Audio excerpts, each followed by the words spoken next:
سامعین سے گزارش کی جاتی ہے کہ ہمارے دونوں چینلز کے پلیٹ فارم سے جتنی بھی آڈیو بکس کی ریکارڈنگ کمپلیٹ ہو چکی ہے اسے خود بھی سنیں اور زیادہ سے زیادہ شیئر کرنے کی کوشش کریں، اور ہمارے سوشل میڈیا پلیٹ فارم کے لنکس ڈسکرپشن میں دیے گئے ہیں، ہمیں سبسکرائب اور فالو ضرور کریں تاکہ آپ کو ضروری اپڈیٹس ملتے رہیں، اور ہماری ٹیم کی فنانشیل سپورٹ کے لیے پیٹریون کے لنک ضرور چیک کریں۔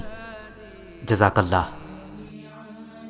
بسم اللہ الرحمن الرحیم۔ صدیوں کا مسافر، وقت کی کہانی، صدیوں کے مسافر کی زبانی، ازل سے ابد تک زندہ رہنے والے ایک انوکھے دیداور کی داستان۔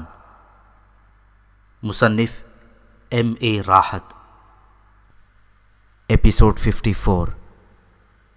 میں اور دہل سب سے پہلے نارو کے جھونپڑے میں داخل ہوئے تھے، کیونکہ سب سے زیادہ ہتھیار اور دیگر سامان اسی جھونپڑے میں تھا۔ اندر داخل ہوتے ہی دہل چونک کر ایک قدم پیچھے ہٹی، لیکن پھر فوراً ہی سنبھل کر ایک چھلانگ لگا کر آگے بڑھ گئی۔ میں نے غور سے دیکھا، دروازے کے عین سامنے دو موٹے تازے سیاہ رنگ کے چوہے مردہ پڑے ہوئے تھے۔ دہل ان مردہ چوہوں کو پھلانگ کر آگے بڑھ گئی تھی۔ میں نے اپنے پیر کی ٹھوکر سے ان مردہ چوہوں کو ایک طرف کر دیا۔ ہم نے جلدی جلدی نارو کے جھونپڑے سے ہتھیار، برتن اور مشعلیں اکٹھا کیں، پھر بھی ہمیں اس میں کچھ وقت لگ گیا۔ باقی جھونپڑوں سے سامان اکٹھا کرنے میں ہم نے زیادہ دیر نہیں لگائی اور جلدی جلدی ساری چیزیں جمع کر لیں۔ بہت سے غیر ضروری ہتھیاروں کو ہم نے وہیں چھوڑ دیا تھا۔ میں نے زیادہ تر سامان کو مچھلی پکڑنے کے ایک بڑے سے جال میں باندھ لیا تھا اور اسے آسانی سے اپنے کندھے پر لاد لیا۔ دہل نے میرے بوجھ میں حصہ بٹانا چاہا، لیکن میں نے اسے محض تھوڑا بہت سامان تھمایا اور باقی سارا بھاری سامان میں خود اپنے کندھے پر لاد کر لایا۔ پھر میں نے اور دہل نے متعدد جھونپڑوں میں مردہ چوہے دیکھے۔ ایک جھونپڑے میں ایک چوہا ہماری نظروں کے سامنے اسی طرح چکر کھا رہا تھا، اور پھر دیکھتے ہی دیکھتے اس نے دم توڑ دیا۔ بہت سے جھونپڑوں میں نیم مردہ چوہے سسک رہے تھے۔ مطلب یہ تھا پروفیسر کہ طاعون کی وبا نے اچانک بڑی شدت کے ساتھ حملہ کر دیا تھا۔ مجھے اندیشہ تھا کہ اب تک یہ جراثیم بہت سے لوگوں کے جسموں تک پہنچ چکی ہوں گی، اور بستی والوں میں سے نہ جانے کون کون طاعون کا شکار ہو جائے گا۔ دہل جھونپڑوں کے اندر مردہ اور نیم مردہ چوہوں کی تعداد دیکھ کر پریشان ہو گئی تھی۔ اس کے چہرے سے سخت وحشت ٹپک رہی تھی۔ میں نے اسے کبھی بھی اتنا زیادہ حواس باختہ نہیں پایا تھا۔ ٹیابو، اس نے مجھ سے کہا، بدروحوں کا یہ حملہ تو بڑا شدید معلوم ہوتا ہے، لیکن ایک بات تو میری سمجھ میں نہیں آتی کہ بدروحوں نے چوہوں کو ہی اپنا نشانہ کیوں بنایا ہے۔ شاید میں شکان دیوتا سے لو لگاؤں تو مجھے اپنے اس سوال کا جواب مل جائے۔ شکان دیوتا کو سب کچھ معلوم ہے دہل، میں نے اسے پرسکون لہجے میں جواب دیا۔ دراصل بدروحوں کے اس حملے کا اصل رخ انسانوں کی طرف تھا، لیکن شکان دیوتا نے ہم لوگوں کو خبردار کرنے کی غرض سے پہلے چوہوں کو ان بدروحوں کا نشانہ بننے کے لیے چھوڑ دیا۔ یہ بدروہیں بڑی طاقتور اور بہت ناپاک ہیں، یہ انسان کو ہلاک کر دیتی ہیں۔ شکان دیوتا ہمیں ان بدروحوں سے محفوظ رکھنا چاہتا ہے، اس لیے اس نے اشارہ دے دیا ہے کہ ہم اس کی بات سمجھ لیں اور جس قدر جلد ممکن ہو سکے اس علاقے سے نکل جائیں۔ تم نے خود اپنی آنکھوں سے دیکھا کہ جھونپڑوں میں کتنے بہت سے چوہے مرے پڑے ہیں۔ اگر شکان دیوتا ہم پر مہربان نہ ہوتا تو ان چوہوں کی جگہ انسان مرے پڑے ہوتے۔ میں سامان کی بہت بڑی گٹھری اپنے کاندھے پر لادے ہوئے تھا، اور بہت سی چھوٹی موٹی چیزیں دہل نے سنبھال رکھی تھیں۔ ذرا سی دیر میں ہم لوگ قبیلے والوں کے پاس پہنچ گئے، جو اسی طرح اپنی جگہوں پر بیٹھے ہوئے تھے جس طرح ہم انہیں چھوڑ کر گئے تھے۔ میں نے سارے مویشیوں کی رسیاں کھول کر انہیں بھی آزاد کر دیا۔ سامان جمع کر لیا گیا ہے، سب لوگ فوراً یہاں سے چل پڑیں۔ میں نے کھڑے کھڑے کہا، میں نہیں چاہتا تھا کہ یہ لوگ یہاں مزید ایک منٹ تک بھی قیام کریں۔ لیکن ہم کس طرف اور کہاں جائیں گے؟ نارو نے سوال کیا۔ سب سے پہلے ہمیں سمندر کے کنارے چلنا ہے۔ ہم میں سے ہر شخص کو خوب اچھی طرح سمندر میں نہانا ہوگا، اور خاص طور سے اپنی ٹانگیں گھٹنوں تک خوب اچھی طرح رگڑ رگڑ کر صاف کرنی ہوں گی۔ ہمیں ان سارے ہتھیار، مچھلی پکڑنے کے جالوں اور برتنوں کو بھی سمندر کے پانی سے اچھی طرح دھونا پڑے گا۔ سمندر کا پانی بدروحوں کو ناپسند ہوتا ہے اور سمندر کے پانی کے استعمال سے بدروحوں کے اثر میں کافی کمی ہو جاتی ہے۔ ہم سب لوگوں کو سمندر کے پانی میں اچھی طرح غسل کرنے کی ضرورت ہے۔ کسی نے مخالفت نہیں کی اور میری سربراہی میں پورا قبیلہ، جس میں ننھے بچے بھی شامل تھے، سمندر کی جانب روانہ ہو گیا۔ قبیلے کے کئی مردوں نے میرے اوپر لدے ہوئے سامان کا کچھ حصہ خود لینا چاہا، لیکن میں نے انہیں منع کر دیا۔ مجھے خدشہ تھا کہ اس سامان میں طاعون کے جراثیم ہو سکتے ہیں اور ممکن ہے کہ اسے چھونے والا کوئی شخص ان جراثیم کی زد میں آ جائے گا۔ جہاں تک دہل کا تعلق تھا تو وہ سامان کا تھوڑا سا حصہ اٹھائے ہوئے تھی اور میں نے اسے ہدایت دے دی تھی کہ وہ آگے آگے میرے ساتھ ساتھ چلے اور سامان کو کسی اور شخص کو ہاتھ نہ لگانے دے۔ ہم لوگ جب سمندر کے کنارے پہنچے تو غروب آفتاب میں زیادہ وقت باقی نہیں تھا۔ میں نے تمام لوگوں کو حکم دیا کہ وہ خوب اچھی طرح سمندر میں نہائیں۔ قبیلے کے سارے لوگوں کو، حتیٰ کہ چھوٹے چھوٹے بچوں کو بھی خوب تیرنا آتا تھا۔ سب لوگ سمندر میں کود گئے اور اچھی طرح نہانے لگے۔ میں نے انہیں ہدایت کی کہ وہ اپنی ٹانگوں کو گھٹنوں تک خوب اچھی طرح پانی سے ملیں۔ مجھے امید تھی کہ سمندر کا نمکین اور کھارا پانی طاعون کے جراثیم کے خاتمے میں بڑی حد تک معاون ثابت ہوگا۔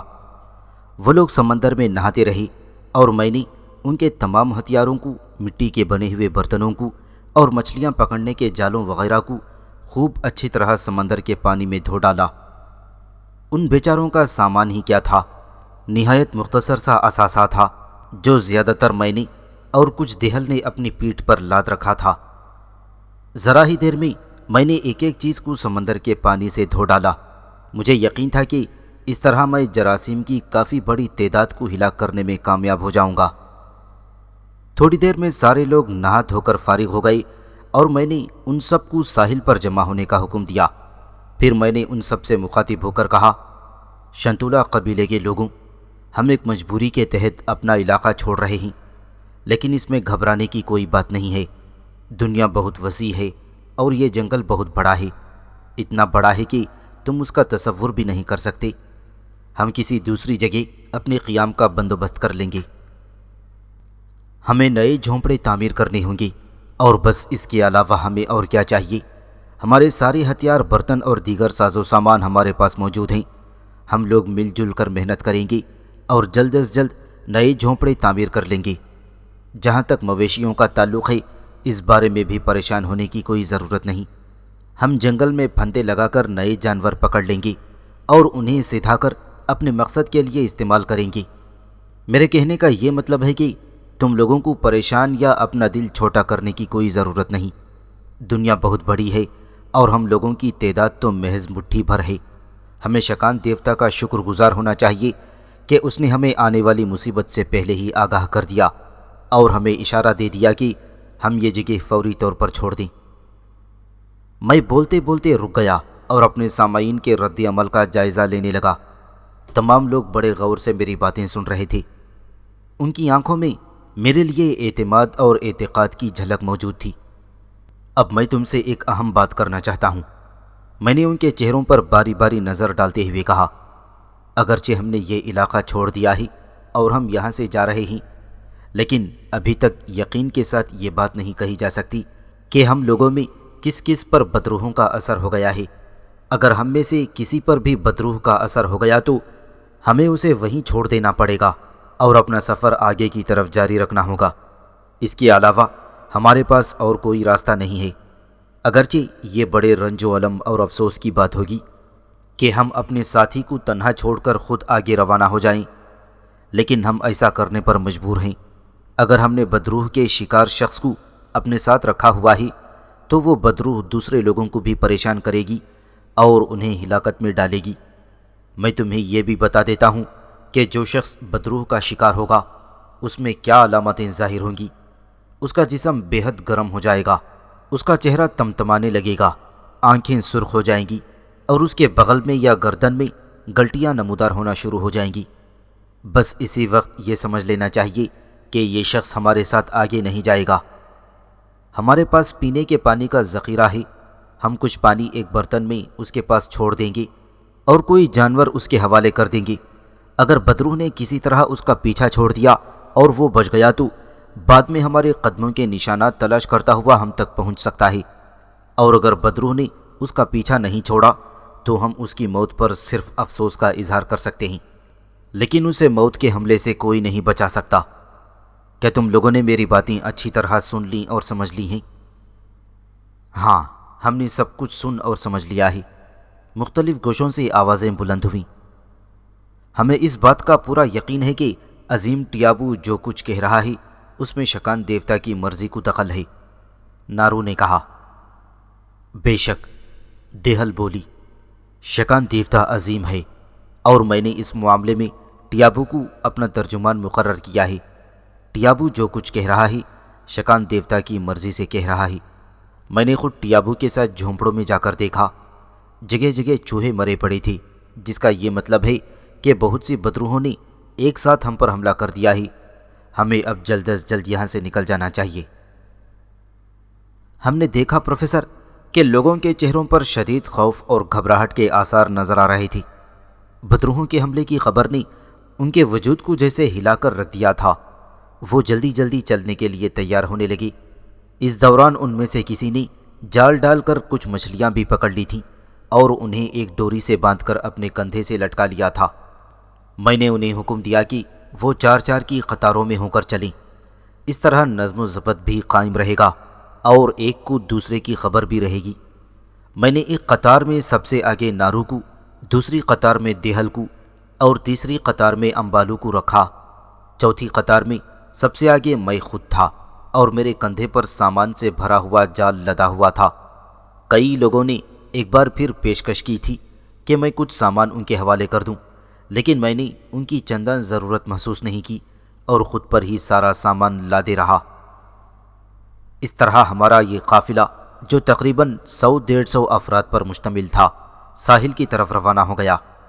اب شام ہو چلی تھی، سورج غروب ہو رہا تھا اور ذرا دیر میں ہر طرف گہرا اندھیرا پھیل جانے والا تھا۔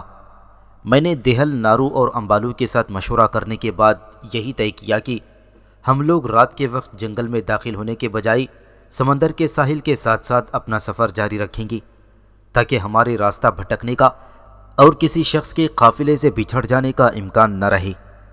ہمارا خیال تھا کہ ہم ساری رات اپنا سفر جاری رکھیں گے اور اس طرح کافی مسافت طے کر لیں گے۔ صبح کو جب دن کا اجالا پھیلے گا تو ہم پھر جنگل میں داخل ہو جائیں گے اور اپنے رہنے کے لیے کوئی اچھی سی جگہ تلاش کریں گے۔ یہ فیصلہ کرنے کے بعد ہم لوگ آگے بڑھتے گئے۔ تھوڑی دیر بعد جب سورج ڈوب گیا اور ہر طرف گھپ اندھیرا چھا گیا، ہمارے دائیں ہاتھ کو موجیں مارتا ہوا طوفانی سمندر تھا اور بائیں جانب گھنا سیاہ تاریک جنگل تھا۔ ہم ساحل کے ساتھ ساتھ چل رہے تھے، لیکن یہ کام بھی اتنا آسان نہیں تھا کیونکہ ساحل پر جگہ جگہ راستے میں اونچی نیچی چٹانیں اور پتھریلی زمین کے ٹکڑے حائل تھے۔ میں نے قافلے والوں کو روک کر مشالیں جلانے کا حکم دیا۔ ہر قطار میں 3 مشالیں روشن کر دی گئیں اور مشالوں کی دھندلی روشنی میں ہم لوگ ایک بار پھر آگے بڑھنے لگے۔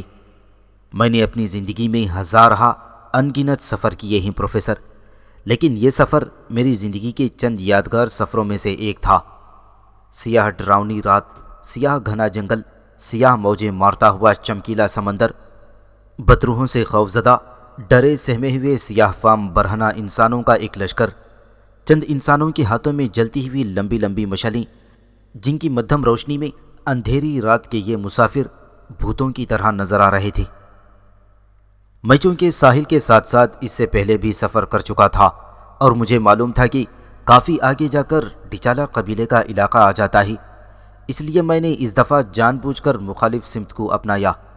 ہمارا سفر اس طرف جاری تھا جدھر میں اس سے پہلے نہیں گیا تھا، کیونکہ میں نہیں چاہتا تھا کہ میں ایک بار پھر ڈچالا قبیلے کے لوگوں سے ملوں۔ میں نے وہاں خود کو دیوتاؤں کا نمائندہ اور فرستادہ ظاہر کر کے ڈیگان اگنت اور سارے لوگوں کی موجودگی میں زہر کا پیالہ پیا تھا اور انہیں حیران کر دیا تھا۔ اس کے بعد میں ان سے یہ کہہ کر واپس چلا گیا تھا کہ میرا کام اگنت کو تنبیہ کرنا تھا اور میں وہ کام کر چکا ہوں اور اب میری ضرورت باقی نہیں رہی ہے۔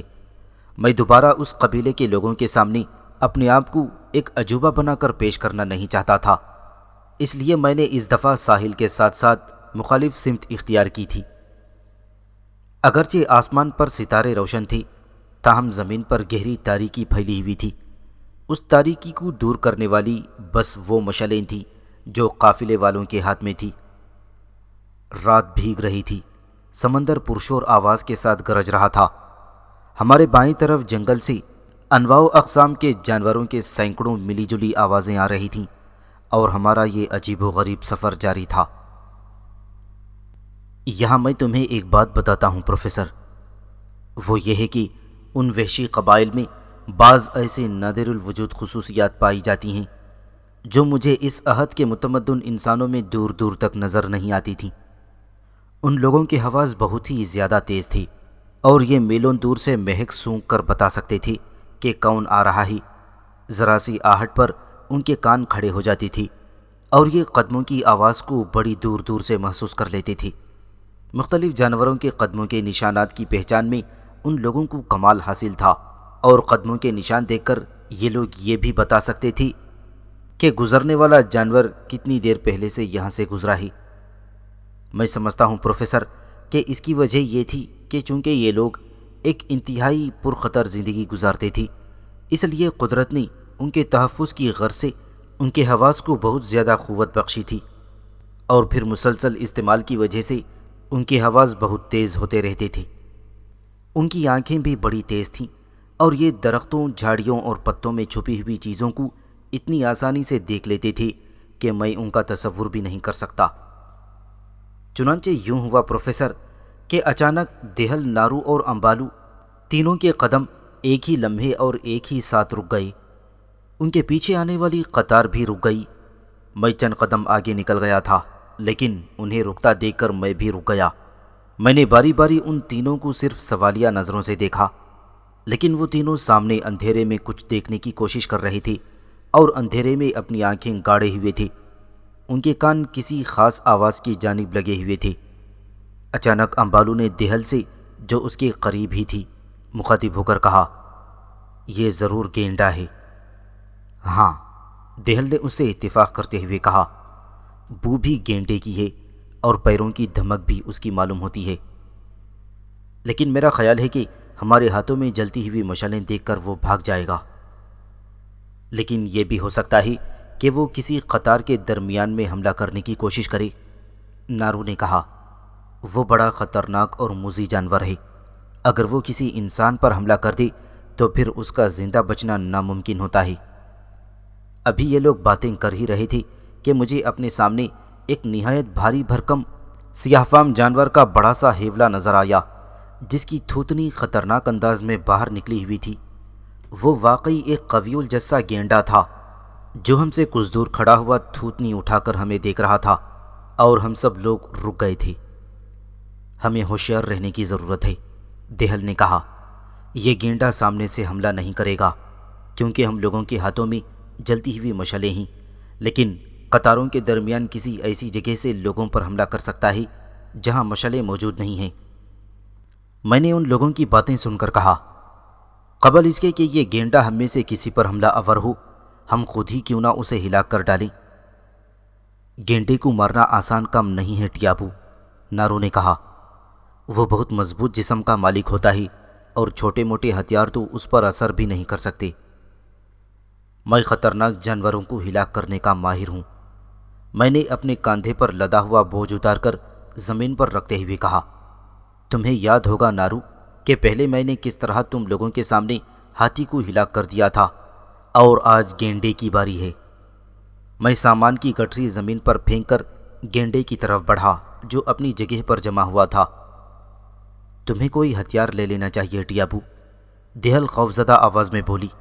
تم جان بوجھ کر اپنے آپ کو ہلاکت میں ڈال رہے ہو، واپس آ جاؤ۔ میں بھی تمہارے ساتھ آ رہا ہوں ٹیابو، امبالو نے بہادری کا مظاہرہ کرتے ہوئے ایک قدم آگے بڑھایا۔ نہیں امبالو، میں نے اسے سختی کے ساتھ منع کر دیا، خاموشی سے اپنی جگہ پر کھڑے رہو۔ تم میں سے کسی کو بھی اپنی جگہ سے ہلنے کی ضرورت نہیں ہے، یہ میرا حکم ہے۔ میں نے ان الفاظ کے ساتھ ہی قدم آگے بڑھائی، اور 2 منٹ میں گینڈے کے سر پر پہنچ گیا۔ میرے دونوں ہاتھ خالی تھے پروفیسر۔ گینڈا مجھے اپنی طرف آتا دیکھ کر تیزی سے جست لگا کر مجھ پر حملہ آور ہوا۔ اس نے اپنے دیو جیسے بدن کی پوری قوت سے اپنی تھوتنی میرے پیٹ پر ماری تھی۔ اس کی تھوتنی کے اوپر ایک بڑا سا سینگ نکلا ہوا تھا۔ یقین کرو پروفیسر، اگر میری جگہ کوئی اور انسان ہوتا، خواہ وہ طاقت اور قوت میں کتنا ہی بے مثال کیوں نہ ہو، اس کی آنتیں باہر آ جاتیں اور جسم کے ٹکڑے اڑ جاتے۔ لیکن میں تو میں تھا پروفیسر۔ ظاہر ہے کہ گینڈے کی یہ ٹکر میرے لیے کیا حیثیت رکھتی تھی۔ میں کسی چٹان کی طرح اپنی جگہ پر جمع رہا، اور اس کے ساتھ ہی میں نے ایک ہاتھ سے گینڈے کا وہ سینگ پکڑ لیا جو اس کے سر کے بیچ میں لگا ہوا تھا۔ میں نے اسے سینگ سے پکڑ کر اوپر اٹھا لیا۔ وہ اٹھتا چلا گیا۔ پھر میں نے ایک جھٹکے سے اس کے منو وزنی جسم کو دونوں ہاتھوں پر اٹھا لیا اور پوری قوت سے ایک قریبی چٹان پر دے مارا۔ ایک نہایت خوفناک دھماکے کی آواز بلند ہوئی اور اس کے ساتھ ہی گینڈے کی دل دہلا دینے والی چیخ فضا میں گونجی۔ جو لوگ زیادہ پیچھے تھے انہیں صحیح اندازہ نہیں تھا، لیکن جو سامنے تھے انہیں گویا اپنی آنکھوں پر یقین نہیں آ رہا تھا۔ دہل، نارو اور امبالو کے علاوہ درجنوں دوسرے لوگوں نے یہ منظر اپنی آنکھوں سے دیکھا اور وہ حیرت کے سمندر میں ڈوب گئے۔ گینڈے کا جسم چٹان پر سے لڑکتا ہوا نیچے آ گرا۔ اس کے بدن کی ساری ہڈیاں چکناچور ہو چکی تھیں اور جسم سے بری طرح خون بہہ رہا تھا۔ وہ مر چکا تھا۔ ٹیابو، نارو نے مجھے مخاطب کرتے ہوئے کہا، تمہارے اندر طاقت اور قوت کا یہ خزانہ کہاں سے آ گیا ہے؟ اس سے پہلے تم نے تنہا ہاتھی کو ہلا کر کے ایک عجیب و غریب کارنامہ سر انجام دیا تھا، اور آج اس گینڈے کو اس طرح ختم کر کے تم نے واقعی ثابت کر دیا ہے کہ تم پر شکان دیوتا کی خصوصی مہربانی ہے۔ کوئی بھی انسان گینڈے کو اس طرح ہلاک نہیں کر سکتا جس طرح تم نے کیا ہے۔ اس میں کوئی شک نہیں ہے کہ ٹیابو پر شکان دیوتا کی زبردست مہربانی ہے۔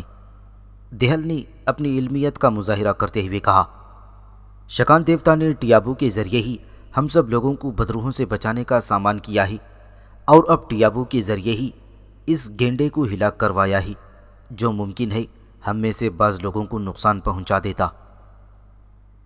اس واقعے کے سبب قطاروں میں برہمی پیدا ہو گئی تھی۔ سارے لوگ بھاگ بھاگ کر آگے آ رہے تھے اور یہ دیکھنا چاہتے تھے کہ یہ کیا واقعہ پیش آیا ہے۔ دہل نے مختصراً ان لوگوں کو بتایا کہ ٹیابو نے کسی طرح گینڈے کو ہلاک کر دیا ہے، اور وہ لوگ حیرت سے میری شکل دیکھنے لگتے۔ کیا ٹیابو نے تنہا گینڈے کو دونوں ہاتھوں پر اٹھا لیا تھا؟ لوگ دہل سے سوال کر رہے تھے۔ ہاں، ٹیابو نے گینڈے کو اپنے دونوں ہاتھوں پر اٹھا لیا تھا اور اسے چٹان پر دے مارا، دہل نے جواب دیا۔ تم لوگ اس بات کو کیوں فراموش کر دیتے ہو کہ ٹیابو کوئی عام انسان نہیں ہے؟ اسے شکان دیوتا کی خصوصی قربت حاصل ہے، اور دیوتا نے اسے غیر معمولی قوت سے نوازا ہے۔ جو شخص بھڑکتے ہوئے الاؤں میں سے زندہ نکل کر آ سکتا ہے، وہ ایک گینڈے کو کیوں نہیں ہلا کر سکتا؟ تم ٹھیک کہتی ہو دہل، وہ لوگ جواب دیتے اور فرط عقیدت سے میرے ہاتھ چومنے لگتے۔ اس واقعے کے بعد میں نے مناسب یہ سمجھا کہ ان لوگوں کے ہتھیار جنہیں میں نے ایک جالی کی گٹھری میں باندھ کر اپنے اوپر لاد رکھا تھا، ان لوگوں کے درمیان تقسیم کر دوں تاکہ کسی ہنگامی صورتحال کے وقت یہ لوگ خود بھی اپنا تحفظ کر سکیں۔ چنانچہ میں نے گٹھری کھول کر ان میں سے ان کے ہتھیار نکال کر ان لوگوں کے درمیان تقسیم کر دیے اور انہیں ہدایت دی کہ وہ ہوشیار اور چوکنے رہیں۔ ہمارے بائیں طرف گھنا اور خوفناک جنگل تھا اور کسی بھی درندے سے مٹ بھیڑ ہو سکتی تھی۔ قطاریں ایک بار پھر قائم کر دی گئیں۔ قافلے میں جو برہمی پیدا ہو گئی تھی اسے دور کیا گیا۔ سب لوگ اپنی جگہ پر واپس چلے گئے اور ہمارے سفر کا دوبارہ آغاز ہو گیا۔ گینڈے کی لاش نیچے ریت پر پڑی رہی اور لوگ اسے دیکھتے ہوئے اس کے پاس سے گزر رہے تھے۔ اب رات آدھی سے زیادہ گزر چکی تھی، لیکن میں نے کسی جگہ پر قیام کرنا مناسب نہیں سمجھا۔ میں چاہتا تھا کہ یہ لوگ ساری رات سفر جاری رکھیں تاکہ صبح کے وقت تک خطرے کے علاقے سے کافی دور نکل آئیں۔ آسمان پر ستارے جگمگا رہے تھے اور اب چاند بھی نکل آیا تھا، جس کی وجہ سے اندھیرے میں قدرے کمی ہو گئی تھی اور ہر طرف ہلکی ہلکی چاندنی پھیل گئی تھی۔ چاندنی میں بائیں طرف جنگل ایک سیاہ پہاڑی سلسلے کی طرح نظر آ رہا تھا اور سمندر کا پانی چمک رہا تھا۔ اچانک میں نے محسوس کیا کہ دہل کی رفتار کچھ سست ہوتی جا رہی ہے اور اس کے قدم بھی لڑکھڑا رہے ہیں۔ وہ ہم لوگوں سے ذرا پیچھے رہ گئی تھی، لیکن پھر بھی وہ ہمارا ساتھ دینے کی کوشش کر رہی تھی۔ کیا بات ہے دہل؟ میں نے تشویش بھرے لہجے میں پوچھا۔ کیا تم تھک گئی ہو؟ ہاں ٹیابو، اس نے کمزور لہجے میں جواب دیا اور اپنی جگہ پر رک گئی۔ اس کے رکتے ہی اس کے پیچھے آنے والی قطار بھی رک گئی۔ دہل کے ساتھ میں بھی رک گیا اور امبالو اور نارو بھی، اور ہم سب کے پیچھے چلنے والی قطاریں بھی رک گئیں۔ میں نے ایک آدمی کے ہاتھ سے مشعل لے کر دہل کا چہرہ دیکھا۔ وہ سخت تمتما رہا تھا۔ میں نے اس کی پیشانی کو ہاتھ لگایا۔ وہ آگ کی طرح جل رہی تھی۔ میں دل ہی دل میں شدید افسوس کرنے لگا۔ دہل میں تعاون کی علامتیں ظاہر ہو رہی تھیں۔ میں نے تمام لوگوں کو دہل کے پاس سے ہٹا دیا اور مشعل کی روشنی میں اس کے جسم کا جائزہ لینے لگا۔ اس عرصے میں دہل زمین پر بیٹھ گئی۔ اس کی ٹانگوں میں اب کھڑے ہونے کی طاقت نہیں رہی تھی۔ میں نے اس کے جسم کو غور سے دیکھا۔ اس کے بغل کے نیچے کی جگہ انگارے کی طرح سرخ ہو رہی تھی۔ وہاں ایک بڑی سی گلٹی نمودار ہو گئی تھی۔ میرا سارا جسم جل رہا ہے ٹیابو، دہل نے کمزور آواز میں کہا۔ اس نے خود بھی اپنی بغل کے اندر نمودار ہونے والی اس گلٹی کو دیکھ لیا تھا۔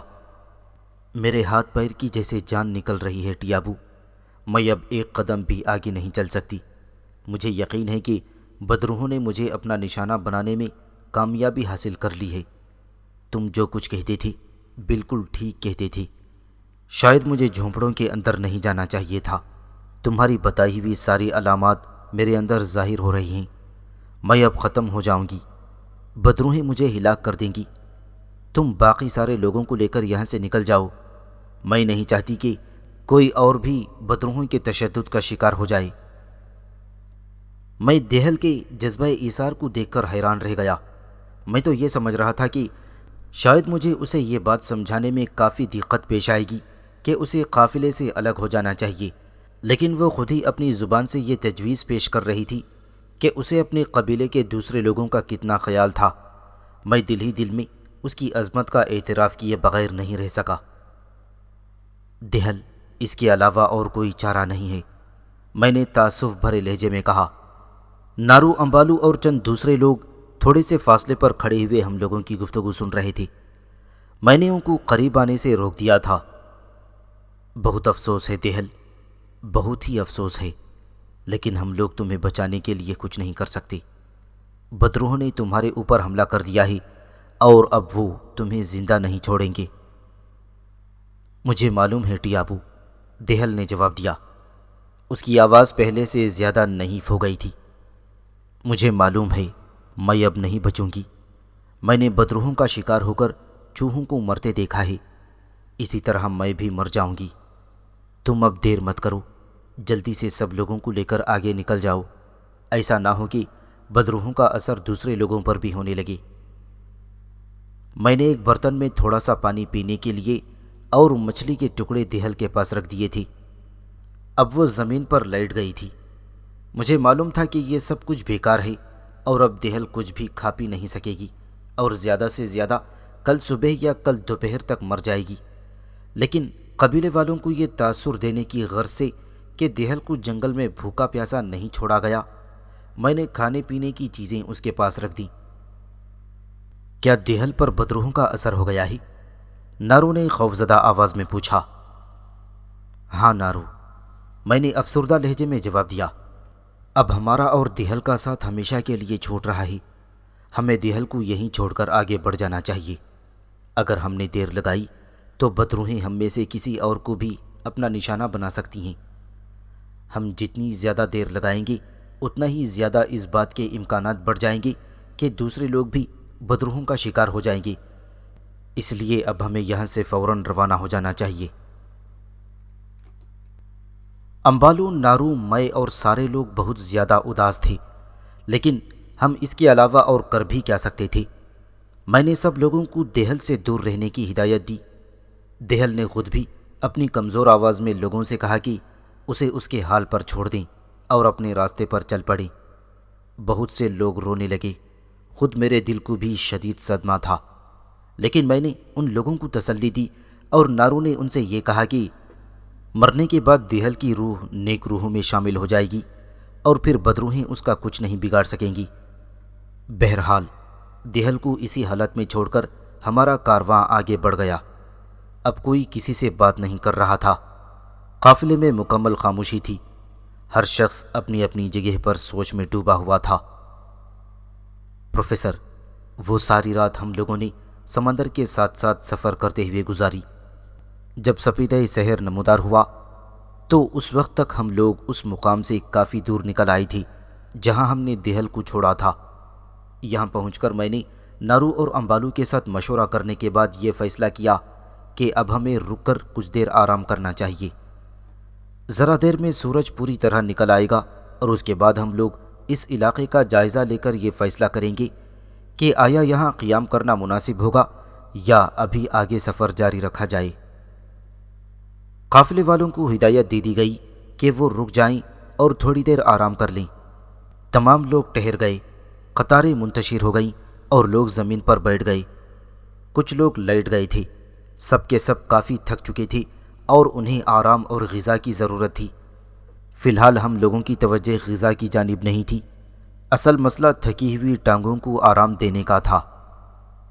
ہم لوگوں کو آرام کرتے ہوئے ابھی چند منٹ ہی ہوئے تھے کہ ایک عورت بھاگتی ہوئی میرے پاس آئی اور اس نے مجھے پھولی ہوئی سانسوں میں اور گھبراہٹ کے عالم میں بتایا کہ اس کے بیٹے کا جسم بہت گرم ہو گیا ہے، اس کی آنکھیں سرخ ہو گئی ہیں اور اس کی گردن کے جوڑوں پر ایک سرخ رنگ کی گلٹی نمودار ہو گئی ہے۔ تمہیں اب اپنے بیٹے کو بھول جانا ہوگا، میں نے اس عورت سے کہا۔ تمہارے بیٹے پر بھی بدروح کا اثر ہو گیا ہے اور جس طرح ہم لوگ دیہل کو چھوڑ کر آگے نکل آئے ہیں اسی طرح تمہارے بیٹے کو چھوڑ کر بھی ہمیں آگے بڑھ جانا چاہیے، ورنہ قبیلے کے دوسرے لوگ بھی اس سے متاثر ہو جائیں گے۔ وہ عورت زار و قطار رونے لگی، لیکن نارو اور دوسری عورتوں نے اسے سمجھایا کہ اسے اپنے بیٹے کو چھوڑنا ہی ہوگا۔ جب قبیلے کی روحانی پیشوا دیہل کو چھوڑا جا سکتا ہے تو اس کے بیٹے کو بھی چھوڑا جا سکتا ہے اور اسے اپنے آپ کو اس قربانی کے لیے آمادہ کرنا چاہیے۔ ان لوگوں کے سمجھانے بجھانے سے وہ عورت مان گئی، لیکن پروفیسر، میرے لیے یہ مسئلہ پیدا ہو گیا تھا کہ اس معاملے میں اب میں کیا کروں؟ قافلے میں طاعون کا ایک اور کیس ہو گیا تھا۔ اس کا مطلب تھا کہ طاعون کے جراثیم ابھی قافلے والوں کے اندر موجود ہیں۔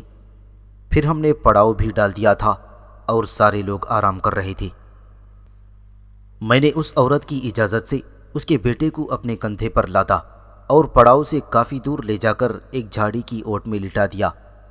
اس کے بعد میں نے اس کے پاس بھی پانی سے بھرا ہوا ایک برتن اور مچھلی کے کچھ ٹکڑے رکھ دیے تھے۔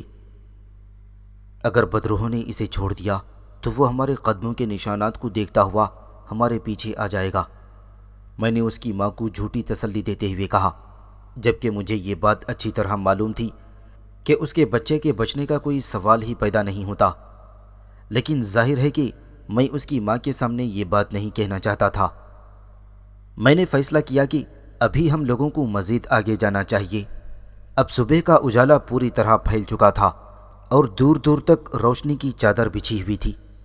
میں نے دیکھا کہ ہم لوگ اس وقت جس علاقے میں ہیں وہ ایک بے حد سرسبز و شاداب علاقہ ہے۔